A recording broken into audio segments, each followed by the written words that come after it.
What's going on, y'all? It's JSmo Reviews here, back at it again with another video, man. Bringing you guys my recap for day one of Apollo.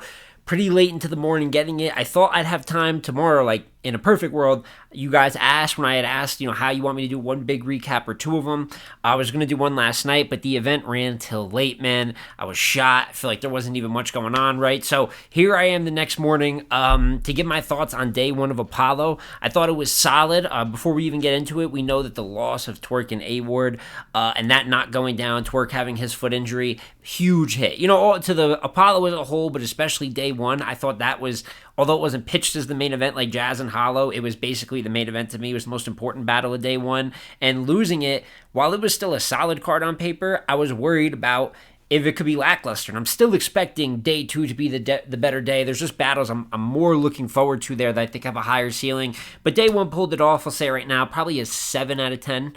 I'd give it a lot of solid performances and rounds. We'll go over battle of the night, performance of the night, but we're going to run through the battles in chronological order. So after a 2-hour delay, which is what I really think pushed most of the event back, because the battles ran fairly quickly once they got in motion, but you can't be just having 2-hour delays in battle raps. Hopefully we don't have that today, but it started with Capo and Snake Eyes. Judge battled as well, so a definitive winner. Also, the mics kind of were giving them issues. I think in the second round of this battle, they pretty much cut off mics for the night. So the projection these artists had to have, like just yelling through the building, basically, pretty immaculate, because that didn't seem like too much of an issue going forward, although I heard they couldn't hear many of the battles in the building. But Capo and Snake, Capo won first and third, in my opinion. Better first round straight up. Would have won the second, had better content, but he choked. Very simple. You choke around, you lose. I don't care if you got it back and the content was better. Do not choke. This is held across the board. And plus, Snake Eyes' second was pretty good. He had a rebuttal about, why don't you ask me about the money outside? Then that whole shit he had was crazy. But I had Capo winning the third, which was like what it built up to after 1-1. That whole Snake Eyes, you stole his sound. One of the best bars of the night from Capo right there in the third. Won the battle judge. Snake Eyes was even pretty humble about it afterwards. Thought it was an okay battle to set it off. KCJ versus J Love. This went about how I thought, except J Love was a little bit better. I actually like her second in this battle. I like her third round too. I'd even argue that she wrote uphill, like where every round was better than her last. But overall, I thought Casey just at home, better talent, just showed levels. No disrespect to J Love, but I had KCJ 3-0. Then you get into Loso and J2. So this is one of the first big takeaway battles of the night. So I had J2 2-1 going into the battle because I've been worried because Loso's been mad inconsistent. And J2 has kind of made a living recently off of beating battlers that didn't prep all the way for him or weren't at the level they needed to be. Not that he had the craziest showings versus Jackboy and Jerry West, but he's winning those battles. And here versus Loso, I did say, even though I had J2, I do believe the best version of Loso is better than the best version of J2. I think he's proven that in his career, and that's what you got here. You got a really good J2 for 2 rounds. First to second, he's punching, it's good. Loso's performance is a sequel of what A-Ward had done versus J2. Pretty much used the gay angle all 3 rounds, but perfectly landed it. The amount of flips that he had relating to Christianity as well. In my opinion, and I'll say it now because we're talking about this battle, I think Loso, at least arguably, but for me, was the performer of the night from day one. Just in terms of a performance, good J2 and still won 3-0. Clear, in my opinion. Dominant, as good as I've really seen him in some time across 3 rounds, probably last year or two. And that's the Loso that people respect when he's using his skill set. Not the choppy, good material, but stumbling through. No stumbles, heavy haymakers, fantastic angling, his biggest strong suit. You got to give credit where credit's due. Loso was incredible, and for me, had the best collection, 3-round collection of day one for Apollo. I think they mixed the battles up a little bit from the flyer from there. I believe Chef Trez versus Lou Castro was next. I like that battle. Some of these are just solid, right? So it's no disrespect. I just think it was a solid battle. I thought Lou has been continuing his momentum, man. And if you've watched me for a minute, you know I'm very critical of Lou Castro. He lost a lot of battles. He was really bad, in my opinion, and relied on slogans and gimmicks. And I thought he left behind a lot of what made him good. I've not felt like that for a few battles now. The chess battle wasn't great, but solid, a step in the right direction. I had him winning that, and I liked his performance, especially his third. Very good versus Loso. He's really very good versus Chef Trez here, too. Now, I did have Chef Trez winning the battle, but I think every round's debatable. I've heard a lot of people had Lou in the building, and pretty much everyone I've talked to that watched it on stream had Chef Trez.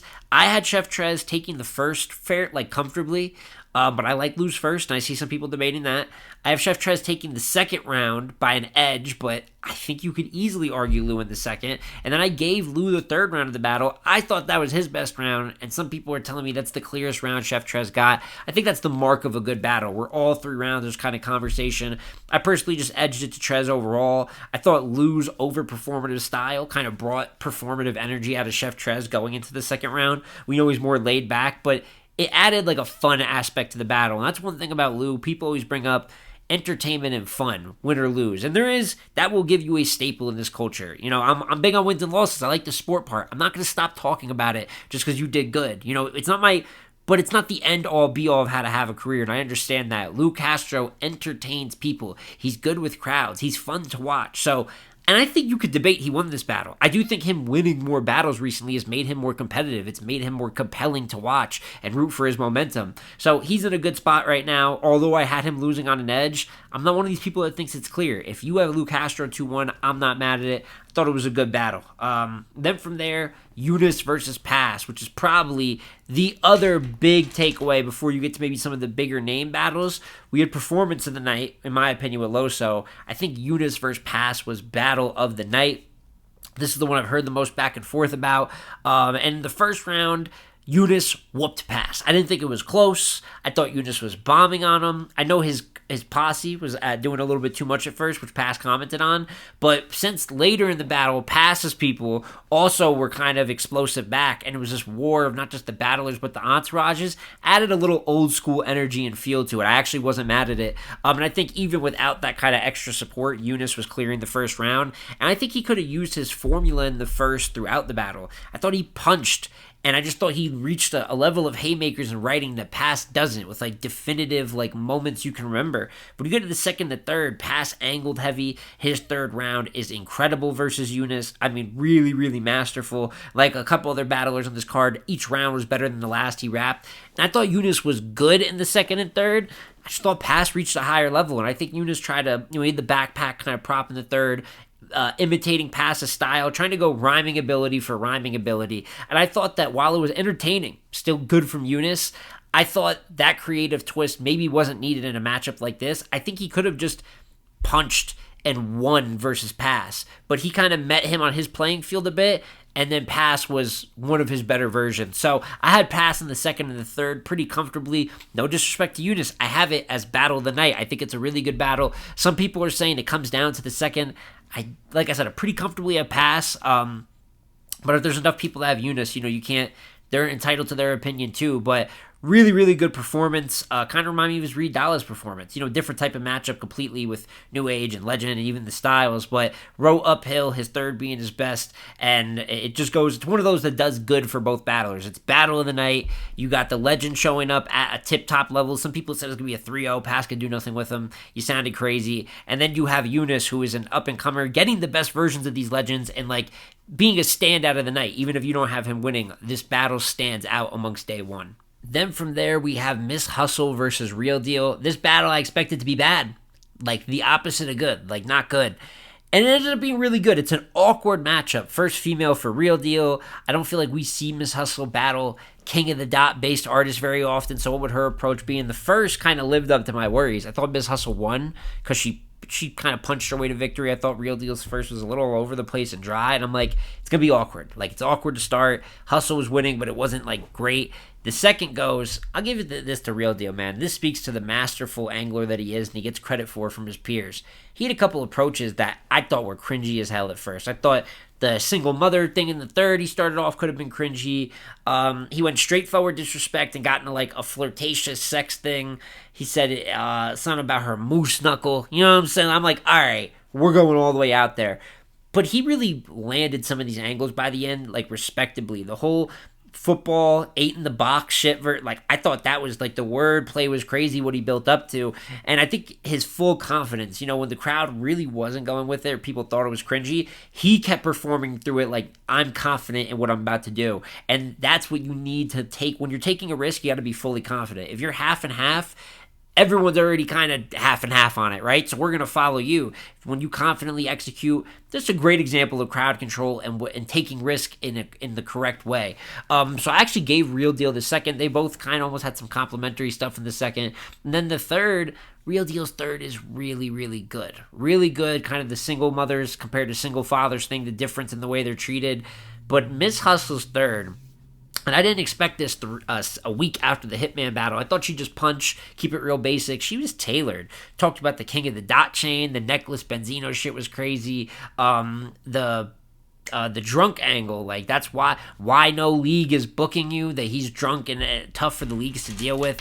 I love Miss Hustle's third. I thought she got this battle first and third. No disrespect to Real Deal. Is one of the better, not battle of the night to me, but one of the better battles of the night. And considering the expectations going in, got to give it the most credit there. But I had Hustle first and third over Real Deal. And then you get into a row of just not the greatest battles. You get Mike P versus Charlie Clips. Keep it real simple. Mr. Chuckles. He's here. He's amongst us. The chuckling was commencing. Charlie Clips did not give a fuck about this battle, as he doesn't for so many battles. And it's just one of those, I could go on and on joking on Clips, but it really wasted time, and the event ran long, ran late into the night. You just didn't need Charlie Clips raps on this card. Could have been better, like addition by subtraction if he wasn't there. Mike was okay too, but I think he kind of knew Clips wouldn't take it serious. It wasn't like the craziest Mike, but he won the battle 2-1, 3-0, however you want to call the third maybe. But Mike P beat Charlie Clips. We had Marv and Arsenal. Just think the energy and temperament of this battle going as late as it did in the night wasn't great for it. I had Marv second and third. Wasn't the craziest Marv. I like his third a bit.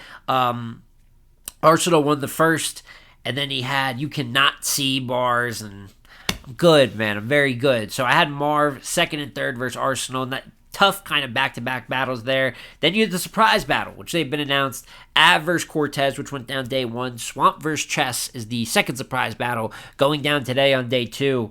And Av and Court, I had Av winning versus Cortez. I just thought there was this time discrepancy thing where Av had like 90 seconds on the dot. And granted, that 2-minute rounds, 20-minute battles, they lied to us. It's a myth. They got us. There was all those blogs against it. We needed it. We did not need this many battles with 3 to 4 minute rounds, but Av stuck to his 90-second rounds. And Cortez wrapped double as long. Av cut him off in the first, and thank God I was not a fan of that Cortez first. But it created them kind of mad at each other about the time discrepancies, which I get. Mid-battle, you're trying to lock in. Someone's timing you, and it's your opponent, not even the league. That could piss you off. But that tension added to the battle a little bit. I thought Av was just better in the first and second. I just think he's a better talent right now, and even rapping half the time, he was just better than Core. Third round, Cortez was fire. Cortez kind of spoke of the situation with his son, fighting his case. Av kind of had an angle going back at him about it too. I'm not mad at someone calling it Av 30. I preferred Cortez's third, and I had Av 2-1 over Cortez in the first and second. Pretty. You would expect Av to beat Cortez if it was announced. It was announced basically the night of, and I had him beating Cortez. Pretty simple. And then you have the two, I guess, bigger battles of the night. No Twerk and A-Ward, right? So you have the main event of Hollow the Don versus Jazz the Rapper, which I think is going to be the most important namesake-wise. Wasn't my battle of the night. I thought it was a solid battle. Got to give so much credit to Jazz, though. So they both start in the first, and it's not very good. It's not like ass, but I've just seen better of both. Jazz kind of punching back to back. Did not like Hollow's first at all that first half. I know when I joked about it earlier in the spaces, people call it unorthodox, or he went about it in a different way. Hated his approach. I hated the whole, you owe me some pussy, little sis. The wording of that is garbage. Not good. Cringy. He had that Jazz composer shit, talking about that Nitty wrote for Jazz and Hustle.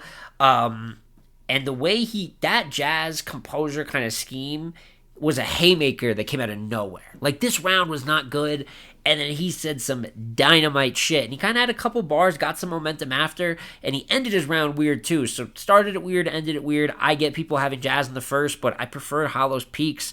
I actually had Hollow edging the first round of the battle, but from there it was all Jazz. Jazz had a better second. Hollow's second was an attack on hip-hop. His second round is not good. Even the most die-hard of Hollow fans know that was a rough second round from Hollow. You see it in his energy. The content wasn't like that. Then you have the third that Hollow's good in. But this is Jazz at her best. At the end of the day, she's an angler. She does everything at a good level. She could punch, she could perform. But when she's surgical, career breakdowns, character breakdowns, that's why you named your son Lennon, because you always fold on folks, talking about him folding in these business deals. When you call him your man 100 grand, that's what you owe him. She's getting into the character of Hollow, and I just think that that's when she's at her best. That's why she competes with the men and the women at the same level. That's why I think she's pretty clearly the best female battle rapper of all time, and it speaks to kind of her results, man. Her third is a masterpiece. It's up there for round of the night on day one, and really just handled business versus a pretty decent Hollow Dodon. But I had Jazz 2-1 clear in the second and third. Could have been a 30 depending on how you called the first. And Jazz is one of the other big takeaways in the night. Real incredible stuff to get a clear win. Even at this state of Hollow Dodon, kind of past his prime, the third really made it worth it, and it's still a great win to have on the resume. And the night closed with 40 and Geechee. 40 choked in the first and third. I don't know why this battle went last. Geechee won 2-1 by default, but he wasn't that good either. And that's kind of day one wrapped up in a pretty quick summary. But that is my recap for Apollo Day 1. Like I said, I think the second, even though some of the battles will start out Day 2, Sheed, Nixel, Clone, Elijah, I'm not saying they're popping off the paper. When you get to JC Madflex, Jay the Nightwing Ill Will, Chilla Verb, Ilmax Sick, Daylight Nitty, that's really a lot of the heart of the card to me. I think if Day 1 had Twerk and A-Ward, we would be having maybe a little bit of a different conversation, but I'm all in on Day 2. I think it's going to be incredible. I will be doing my updates on my Twitter, so you can check in the description if you want to see how I'm feeling round to round before the big recap comes out. And like I said in the beginning, overall, 7 out of 10 for Day 1. I think it was good, but I'm expecting 9 out of 10, maybe even 10 out of 10 quality from what could finish off what's really been a good weekend so far, but could end as a great, fantastic weekend for battle rap here in 2025. But you guys let me know in the comments down below, who was your performance of the night, battle of the night from Day 1, who were you most impressed with, and maybe who were you most disappointed with from Day 1, and I'll catch y'all for the recap on Day 2. So it's been J Smo Reviews again here, y'all. Like, comment, subscribe. I'm going to catch y'all on the next one, man. Peace.